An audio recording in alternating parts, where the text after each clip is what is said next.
Good morning once again class. तो पिछली video में मैंने आपको बताया कि लॉ ऑफ मोशन क्या है और what is the importance of law of motion, Newton's law of motion in games and sports. उसके साथ मैंने आपको एक वीडियो और शेयर किया था लॉ ऑफ मोशन को अच्छे से समझने के लिए। उसको आप एग्जाम्पल के थ्रू आप देख सकते हैं, उसमें समझ सकते हैं जो जो मैंने एग्जाम्पल दिए हैं। What is the importance of law of motion in games and sports. तो स्पोर्ट्स के उसके क्या एग्जाम्पल हो सकते हैं लॉ ऑफ मोशन के, थ्री लॉज ऑफ मोशंस के। तो वो मैंने आपको पिछले वीडियो में मैंने आपको जाहिर किए हैं। आप उसको देखकर अच्छे से समझ सकते हैं और ऐसे ही एग्जाम में लिख भी सकते हैं अगर आप ठीक से समझ लेंगे तो नेक्स्ट आता है आपका ये चैप्टर 8 का जो क्वेश्चन आंसर्स हैं। तो इसके जो 3 टॉपिक्स थे, पहला टॉपिक था biometrics in sports, meaning and importance of biometrics in sports. Second topic था various types of movements, abduction, adduction, ये सारी चीजें मैंने आपको बताए थे, वेरियस टाइप्स ऑफ मूवमेंट्स। और इसके बाद था थर्ड जो मैंने पिछले वीडियो में कंप्लीट किया, आपका लॉज ऑफ मोशन। तो ये जो है आपके चैप्टर लगभग कंप्लीट हो गया है। इससे जो करेक्शन किया गया था चैप्टर में, वो रिवाइज चैप्टर जो है उसमें आपके सिर्फ 3 ही टॉपिक हैं। तो 3 टॉपिक से रिलेटेड मेरे जो क्वेश्चंस हैं वो भी 3 ही हैं और वो लॉन्ग क्वेश्चंस हैं। फिर से कह रहा हूं, लॉन्ग क्वेश्चन है, आपको अच्छे से इसको तैयार करने हैं और तैयार आप अच्छे से कर पाएंगे तभी आप इसको अच्छे से लिख पाएंगे। तो बी केयरफुल अबाउट इट कि आपको जो भी तैयारी करनी है अच्छे से करनी है। उनमें ये ध्यान रखिए कि आपका जो क्वेश्चन आंसर, मैंने अभी कॉपीज चेक की हैं पिछली बार आपकी, जो आपने आंसर लिखे थे उसमें आंसर बहुत शॉर्ट आंसर टाइप लिखे हैं क्वेश्चन आप, तो उसको आपको मार्क्स भी उसी के अकॉर्डिंग ही मिलेंगे। मैं जो भी क्वेश्चन आंसर आपको देता हूं वो लॉन्ग क्वेश्चन देता हूं ताकि लॉन्ग क्वेश्चन में आपके very short answer type question and short notes दोनों कवर हो जाते हैं और उसी से रिलेटेड क्वेश्चन आपसे पूछे जा सकते हैं। तो उसमें जो है आपको जो भी क्वेश्चन लिखने हैं मेरे में जो दिए हुए हैं वो लॉन्ग क्वेश्चन ही है और वही आपको लिखने हैं। और लॉन्ग क्वेश्चन आपका जो है वो पूरे एक्सप्लेन वे में होना चाहिए। ये नहीं कि आपने 4 लाइनों में लिख के उसको कंप्लीट कर दिया तो 4 लाइनों में लिखने का आपको 2 नंबर भी मिल जाए तो बहुत बड़ी बात है। और ये नंबर हमारे हाथ में नहीं होता, ये एग्जामिनर जो आपकी कॉपी चेक करेगा तो उसमें आपको ये सारी चीजें देखने को मिलेंगी।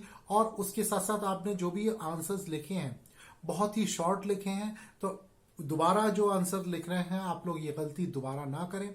अगर आप करेंगे तो इसका एक बड़ी कीमत आपको चुकानी पड़ेगी जो बोर्ड के एग्जाम में। और जो आपका स्कोरिंग सब्जेक्ट है, जो आप समझते हैं स्कोरिंग सब्जेक्ट है, वो आपको एक अच्छा स्कोरिंग सब्जेक्ट नहीं बन पाएगा।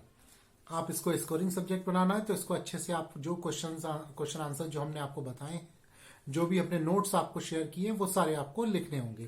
तो अब मैं आपको क्वेश्चन आंसर बोल रहा हूं। सबसे first question answer is that right the meaning and importance of biometrics in sports. What is the meaning and importance of biometrics. Biometrics की what is the meaning and importance of biomechanics in sports। Biomechanics की importance क्या है games and sports में, इसकी meaning क्या है, इसकी importance क्या है, ये पिछली क्लासेस में मैं आपको बता चुका हूं। इसको एक्सप्लेन वे में लिखना होगा, जो पॉइंट टू पॉइंट हेडिंग्स हैं उसी के अकॉर्डिंग आपको बायोमैकेनिक्स की इंपॉर्टेंस गेम्स एंड स्पोर्ट्स में क्या है वो सारी चीजें आपको लिखनी होंगी। Second question, right in detail about the various types of movements. जितने भी बॉडी मूवमेंट्स मैंने आपको पढ़ाए थे, वेरियस टाइप्स ऑफ मूवमेंट्स जो मैंने पढ़ाए थे, उन मूवमेंट्स को आपको उसी तरीके से लिखना है जिस तरीके से मैंने आपको पढ़ाया है, मैंने आपको बताया है। एक्सटेंशन, फ्लेक्शन, एबडक्शन, एडक्शन, ये जो 4 मूवमेंट्स हैं मैंने आपको बॉडी मूवमेंट्स आपको बताए थे और इसको एक्सप्लेन वे में आपको लिखना है और हमारे बॉडी में इनका क्या रोल है, ये सारी चीजें आपको मेंशन करना है उसमें। जैसे मैंने आपको नोट्स शेयर किए उसी के अकॉर्डिंग आपको लिखना है। Third question, what are the importance of Newton's law of motions in sports. What is the importance of Newton's law of motion in sports. Law of motions तो न्यूटन्स लॉ ऑफ मोशंस आपने physics में ही पढ़ा है, लेकिन games and sports में इसकी क्या इंपॉर्टेंस है, इसको आपको एक्सप्लेन वे में लिखना है।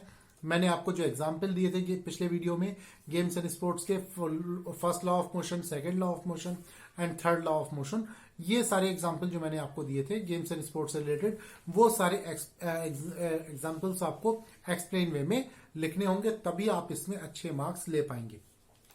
तो ये सिर्फ 3 क्वेश्चंस हैं और इसके नोट्स भी मैंने आपको शेयर किए हैं। अभी जो मैंने पढ़ाया उसके नोट्स भी मैं आपको शेयर करूंगा, उसी के अकॉर्डिंग आपको लिखना है। बाकी कोई भी प्रॉब्लम हो, कोई भी दिक्कत हो तो आप मुझसे कंफर्म कर सकते हैं। और इसके ये चैप्टर आपका कंप्लीट हो गया। इसके बाद नेक्स्ट क्लास में आपके नेक्स्ट चैप्टर मैं आपका कंप्लीट करूंगा। प्रैक्टिकल के बारे में मैं आपको बता चुका हूं। दोबारा मैं आपका जब क्लास लूंगा उसमें आपका चैप्टर 9 स्टार्ट किया जाएगा। फिर आपके 2 चैप्टर रह जाएंगे और ये चैप्टर आपको इसी मंथ में फिनिश करने हैं। बाकी के जो पॉइंट्स हैं मैं आपको स्टेप बाय स्टेप बताता रहूंगा। फिलहाल आज की क्लास में इतना ही। आपका ये चैप्टर 8 कंप्लीट हो चुका है। Thank you and have a nice day.